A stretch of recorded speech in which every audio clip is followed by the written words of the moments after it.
Welcome back students. अब हम करेंगे ट्रायल बैलेंस की एक एग्जाम्पल। एग्जाम्पल है from the following prepare trial balance for the year ended 31 March 2021 of MS Prayag. तो उसके नेम ऑफ अकाउंट्स दिए हुए हैं और कितने कितने रुपीज़ वो दिए हैं, ये हमारी पूरी एग्जाम्पल है। अब इससे हम क्या बनाएंगे, अपना ट्रायल बैलेंस बनाएंगे। ठीक है जी। ट्रायल बैलेंस का फॉर्मेट जो है वो मैंने प्रिपेयर कर लिया है। ये जो भी अकाउंट्स उसने बोले हैं क्वेश्चन में, कैपिटल, फर्नीचर, फिटिंग्स, ये सारे के सारे मैंने यहाँ पे ट्रांसफ़र कर लिए हैं एक फॉर्मेट में। The trial balance of M S Prayag as on March 31, 2021। तो अब देखते हैं कि कौन से अकाउंट में कौन सी चीज़ डालनी है, डेबिट में या फिर क्रेडिट में। सबसे पहले ये जो एग्जांपल दी है उसने कैपिटल, उसने कहा है कि 1,25,000 की है। कैपिटल हमारी कहाँ पे जाएगी, on the credit side. Capital 1,25,000 की है, 1,25,000 हमारा चला जाएगा क्रेडिट में। ठीक है जी। नेक्स्ट उसने बोला है furniture and fittings. Furniture and fittings जो है वो उसने बोली है 6,400 की। 6,400 की फर्नीचर एंड फिटिंग्स है। तो फर्नीचर एंड फिटिंग्स हमारी एसेट है, तो 6,400 हमारा आ गया डेबिट में। ठीक है जी। नेक्स्ट उसने बोला, ये दोनों चीज़ें हो गई हमारी। नेक्स्ट उसने बोला है मोटर कार 62,500। मोटर कार हमारी एसेट है, तो एसेट भी हमारी जाएगी डेबिट में 62,500 में। ठीक है जी। उसके बाद बिल्डिंग, उसने ये भी हो गया, बिल्डिंग भी हमारी एसेट है 7,500 की।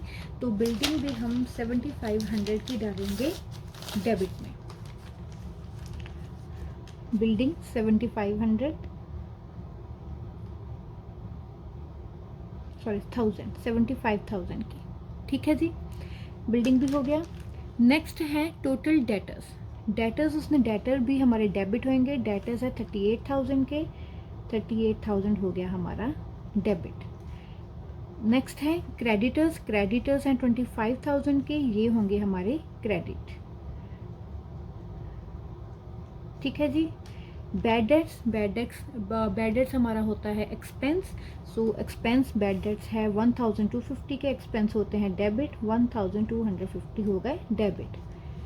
नेक्स्ट है स्टॉक। स्टॉक होते हैं हमारे, स्टॉक इसने बोला है 1 अप्रैल 2020, दैट मीन्स ये हमारा ओपनिंग स्टॉक है।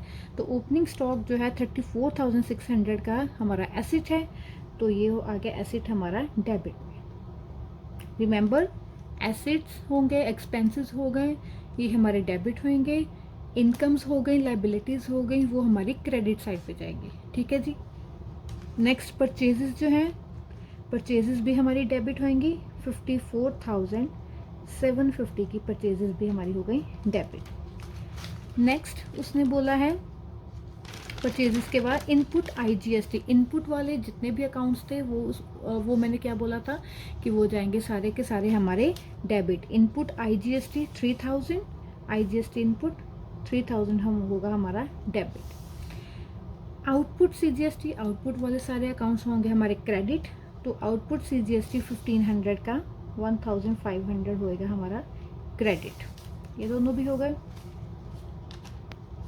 नेक्स्ट सेल्स भी होंगी हमारी क्रेडिट। सेल्स क्रेडिट होंगी, कितने की सेल्स है 1,54,500 की, तो सेल्स भी हो गई हमारी क्रेडिट।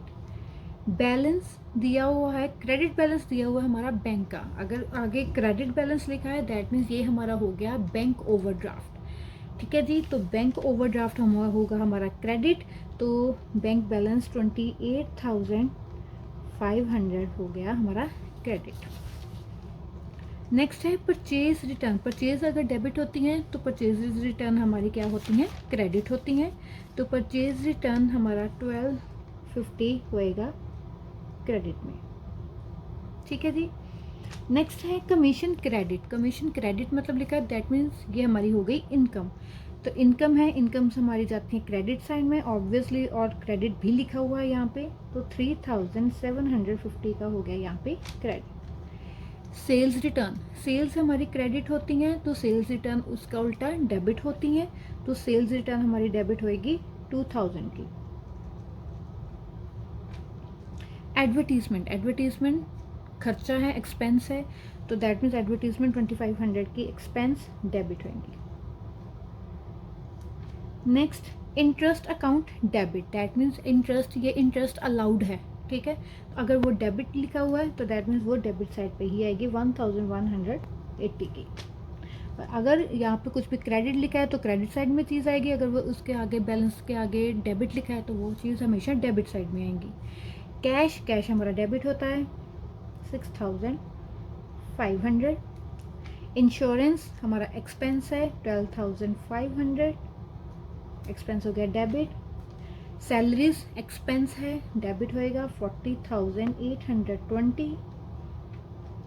लास्ट है आउटपुट, SGST, आउटपुट वाली चीज़ें हमेशा होती हैं क्रेडिट, तो 1500 हो गया क्रेडिट।